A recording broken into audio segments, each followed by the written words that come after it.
Hello student, मैं आप सभी के साथ Dharmendra DS English knowledge YouTube channel में मैं आप सभी का स्वागत करता हूं। और ये video UP board class 12th के लिए है, क्योंकि आप सभी का हिंदी का पेपर हो चुका है। और इस वीडियो में मैं आपका जो सेकंड पेपर होने वाला है इंग्लिश, जो आज मैं इस वीडियो में बताने वाला हूं, आपका 10 नंबर फिक्स है। और आपको 100% है, यहाँ से एक ना एक ऐसे आपको मिलेगा एग्ज़ाम में, एकदम फिक्स है। समझ लो 10 नंबर आपको तुरंत मिलेगा। और आपको क्या करना है, लिख के आना है। देखिए, इंग्लिश सब्जेक्ट बहुत लोग को बहुत ही कठिन होता है। इंग्लिश सब्जेक्ट हिंदी से भी इजी होता है, बट आप क्या करते हो, इसको इग्नोर करते हो। अगर किसी भी चीज़ को आप सब जानते हो, अगर हम किसी भी चीज़ को इग्नोर करते हैं, वो चीज़ आपको आगे चलकर इतनी बड़ी हो जाती है जिससे आपको कुछ समझ में नहीं आता है।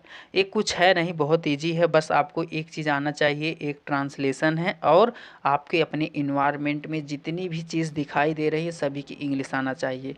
और प्लस वर्ब आपको लर्न होना चाहिए। और आपको लिखने में बहुत ही इजी है, ठीक है। आप अभी लेटर नहीं पढ़े हैं, पैसेज नहीं पढ़े हैं, तो मैं इस वीडियो के डिस्क्रिप्शन बॉक्स में उस वीडियो का लिंक दे दिया हूं। और मैं इस पे वीडियो बना चुका हूं। और आपको कैसे लिखना है, कैसे नहीं लिखना है, ये सभी के बारे में हम बात कर चुके हैं। तो आज हम पढ़ेंगे क्या, एस्से। और एस्से से आपका 10 नंबर फिक्स है। चलिए हम वीडियो को स्टार्ट करते हैं। जब आपको निबंध लिखना रहेगा, right an article on the your ambition in life, ठीक है।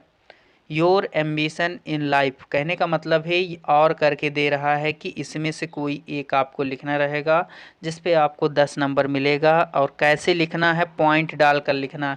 ये नहीं कि एक चीज़ ले लिए तो एकदम कथा की तरह लिख दो। कथा की तरह लिखने का कोई आवश्यकता नहीं है। आपको क्या करना, लिखना है ऐसे, बट आपको क्या करना है, हेडिंग डाल के लिखना है। जितना आप हेडिंग डाल के लिखोगे और इसमें कितनी हेडिंग बनेगी, ऐसे करके आपको लिखना है। और आपको जाकर 10 नंबर मिलेगा, ठीक है। तो चलिए हम आगे बढ़ते हैं। तो ऐसे एमिस हो गया, योर एम्बिशन इन लाइफ। फिर your ambition of life are AIIMS. AIIMS in life मतलब आपके जीवन का लक्ष्य क्या है, ठीक है।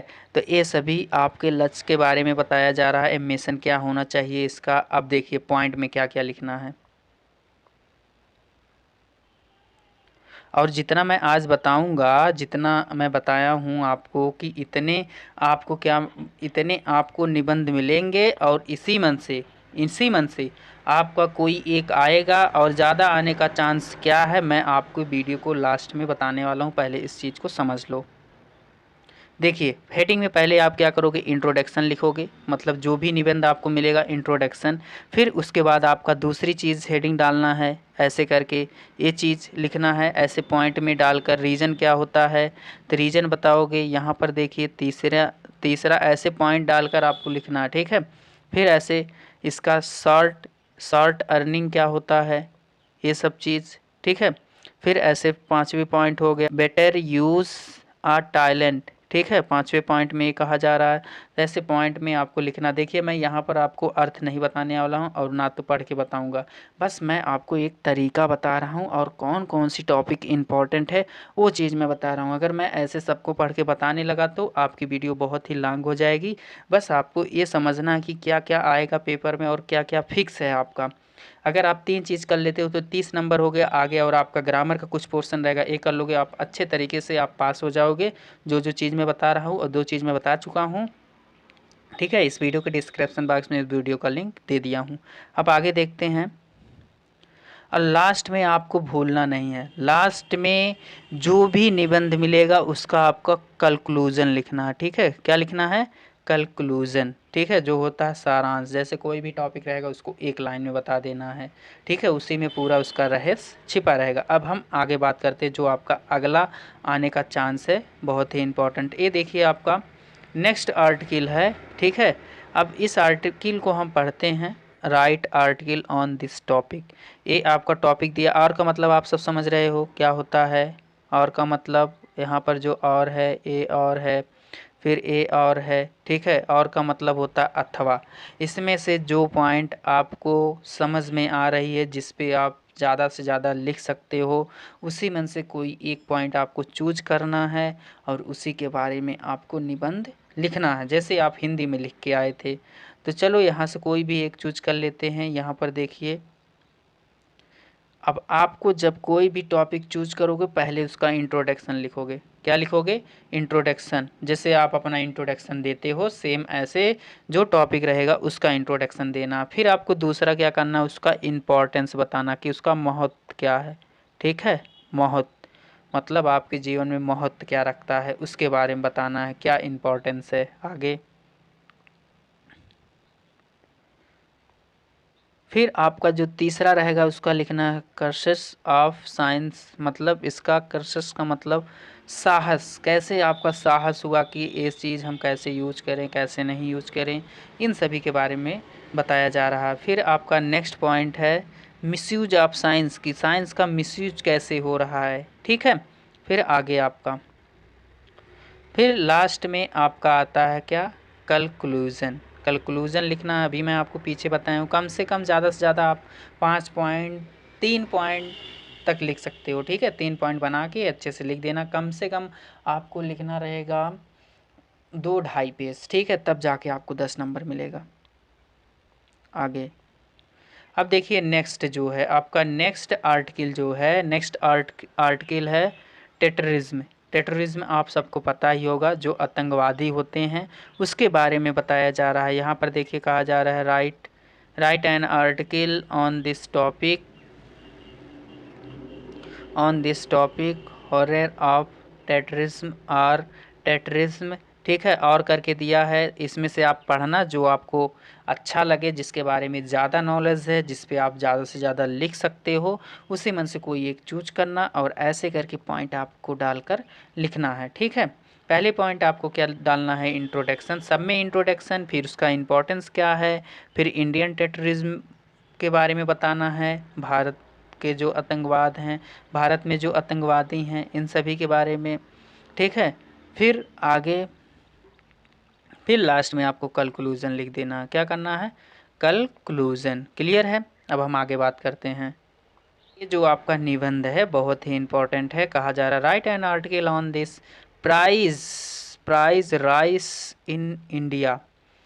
Price rise in India. इसके बाद ऑप्शन में दिया है, सॉरी ऑप्शन नहीं दिया है, इसके अंदर टॉपिक दिया है कि कौन कौन सी टॉपिक, केवल आपको एक लिखना। जैसे द प्रॉब्लम ऑफ राइस, मतलब राइजिंग ऑफ प्राइस से क्या समस्या है, फिर आपका प्रॉब्लम क्या है ये समस्या बताना है, फिर price rise and impact of poor, मतलब ये जो प्राइस का जो बढ़ना है पुअर पर क्या इफ़ेक्ट डालता है, ऐसे ये सभी को पढ़ना। आप सबको पता हो गया होगा।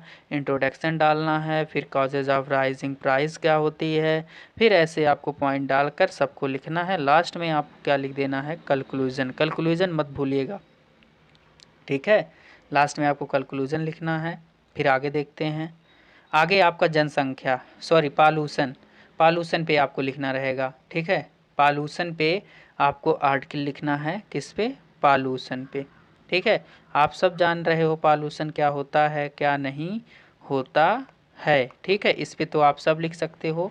ठीक है, पालूसन में एकदम बढ़ा चढ़ा के अपने इन्वायरमेंट के बारे में आप लिख सकते हो। प्रॉब्लम क्या होती है, गंदगी क्या होती है, बीमारी क्या होती है, यही सब आपको लिखना है। बस आपको 10 नंबर यहाँ से आपको मिल जाएगा। ये सब टॉपिक बहुत ही ईजी है, इसीलिए मैं आपको बता दे रहा हूँ, आप अच्छे से कर लीजिएगा। इंट्रोडक्शन डालना है, फिर टाइप डालना है। ठीक है, ऐसे पॉइंट डालकर और लास्ट में कंक्लूजन लिखना ना भूलिएगा। क्लियर है? ये सभी आपका बहुत ही इम्पोर्टेंट है। फिर आगे देखते हैं। Write an article on this an ideas mother, ये पूरा पढ़ना। The place of mother in the house, my mother my best teacher, my mother, place of mother in society. तो ऐसे आपको मिलेगा। ठीक है, ये देखिए इतना आपको ऐसे और करके देगा जो आपको समझ में आएगा। एक टॉपिक उठाना, उसका इंट्रोडक्शन लिखना, फिर जो भी पॉइंट रहेगा, क्या करती हैं मम्मी, कैसे रहती हैं, घर पे रहती हैं, हॉबी रहती है, सब कुछ ये सब आपको लिख देना। उनका नेचर कैसा होता है, यही आपका क्या होता है, निबंध होता है। ठीक है, 10 नंबर लेना है तो कम से कम 2-2.5 पेज तो आपको लिखना ही पड़ेगा। लास्ट में कंक्लूजन सब में लिखना पड़ेगा। फिर आपका एक है डाउरी सिस्टम। अगर आपका आ गया डाउरी सिस्टम, डाउरी सिस्टम को अभी तो बहुत लोग को हिंदी मीनिंग नहीं पता होगी। डाउरी सिस्टम मीन्स होता क्या, दहेज प्रथा, ठीक है। दहेज प्रथा आप सब जानते हो, दहेज क्या होता है। ये आप पॉइंट पढ़ना, समाज के लिए क्या होता है डाउरी सिस्टम, और डाउरी सिस्टम जो गरीब लोग हैं उनके ऊपर क्या इफेक्ट डालता है, इन सभी के बारे में आपको लिखना है, ठीक है। जैसे आपको पॉइंट में इंट्रोडक्शन लिखना, किसका इंट्रोडक्शन क्या होता है, फिर आपका यहाँ देखो पेरेंट पे क्या इफ़ेक्ट पड़ता है, ये सभी के बारे में, सोसाइटी पे क्या इफ़ेक्ट होता है, यही सब आपको पॉइंट डालना है। फिर इकोनॉमिक्स पे क्या इफ़ेक्ट होता है, फिर आपका एजुकेशन पे क्या इफ़ेक्ट होता है, फिर लास्ट में कंक्लूजन। क्लियर है। और यही इतना आपका निबंध है। और इन्हीं में से कोई एक आपका बहुत इंपॉर्टेंट है। अगर आप चाहते हो कि इसका पीडीएफ अगर आप प्राप्त करना चाहते हो तो आप हमारे टेलीग्राम पे जुड़िए, और उस टेलीग्राम का नाम है DS इंग्लिश नॉलेज। जो चैनल का नाम है वही टेलीग्राम पर भी नाम है, वहाँ पर आप जुड़िए। और वहाँ से आप जो मैं पीछे बताया हूँ 2 वीडियो, सबका पीडीएफ आपको मिल जाएगा। वहाँ से आप अच्छे तरीके से इन सभी को पढ़ सकते हो, ठीक है। तो उम्मीद करते हैं आप सभी को समझ में आ गया होगा। अगर आप सभी को समझ में आ गया होगा तो वीडियो को लाइक और सब्सक्राइब ज़रूर करें। तो स्टूडेंट, मैं आपके साथ नेक्स्ट वीडियो में मिलता हूँ। Thank you.